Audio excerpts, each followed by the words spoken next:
But the next thing, the language in Rio, Brazil is Portuguese. So, it's kind of funny, right? Because all for the most part, everywhere in Latin America is Spanish, right? You go to Colombia, you go to Dominican Republic, you go to Mexico, it's Spanish pretty much everywhere.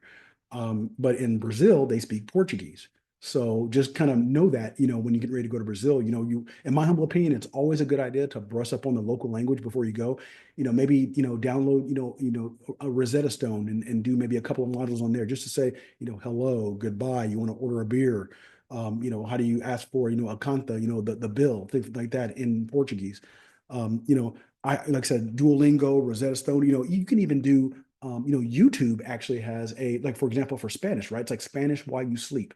So literally you can put it on like an 8 hour video on YouTube, and it literally has like, rain in the background. It actually helps you sleep at night, and it plays different Spanish phrases, at night while you're sleeping. If you can do Spanish while you sleep. They also have Portuguese while you sleep as well. So literally for 8 hours while you're sleeping, you can like kind of have that Portuguese kind of sunk into your subconscious.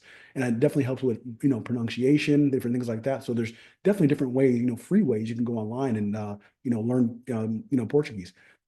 I'd highly recommend, obviously, you want to use Google Translate as a lifesaver. Pretty much, you can go anywhere in the world, use Google Translate, and it's of course, you'd like to, speak, the native language, right? You want to go to Brazil, you want to be able to speak some Portuguese, but don't let that stop you. People say, oh, I hear a lot of times people that travel go, oh, don't go to the country and you don't know the language, different things like that. I totally disagree. I think there's nothing wrong if you speak no Spanish, no Portuguese, just go anyways, wing it. Use your Google Translate. That'll help you out. I would rather go and use Google Translate, and at least I got to experience it and learn while I was there, as opposed to, obviously you want to try to speak it, but as opposed to not going and what I'm going to wait a 6 months to a year to try to learn the language. Obviously, that's the ideal situation, but go anyways. Immerse yourselves, give it a shot. And what I would recommend people doing is obviously you want to use, download Google Translate, and then you can download the offline for free Portuguese package on your phone. So that way, if you don't have connection to the internet, you still have the Portuguese package on your inside of Google Translate. So you have offline translation. So that'll kind of help you out.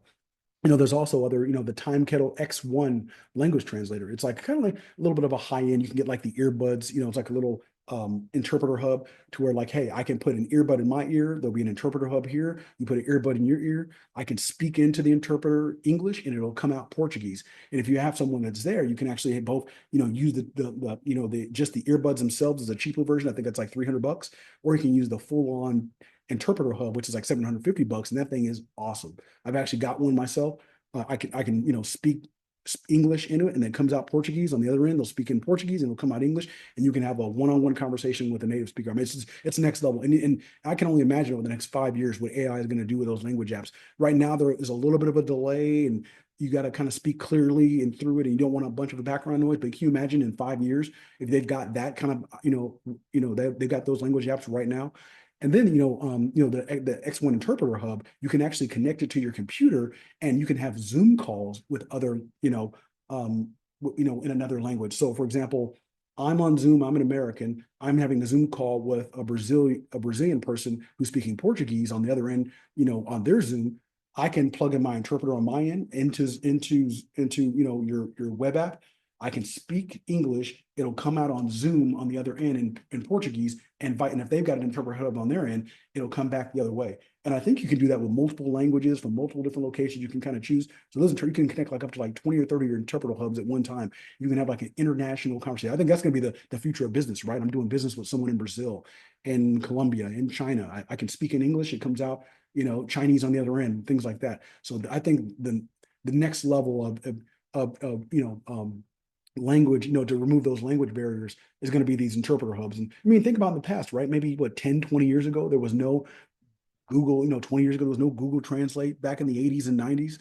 And you just had to go out there and try to learn the language. And you were just kind of like, there was no like, internet to tell you what restaurants you can go to, or, Uber for somebody to come pick. I mean, it's revolutionized the way we travel. It's so much easier to travel because you can look up what you want to do before you get there. You can have a language app to help you translate the language when you get down there.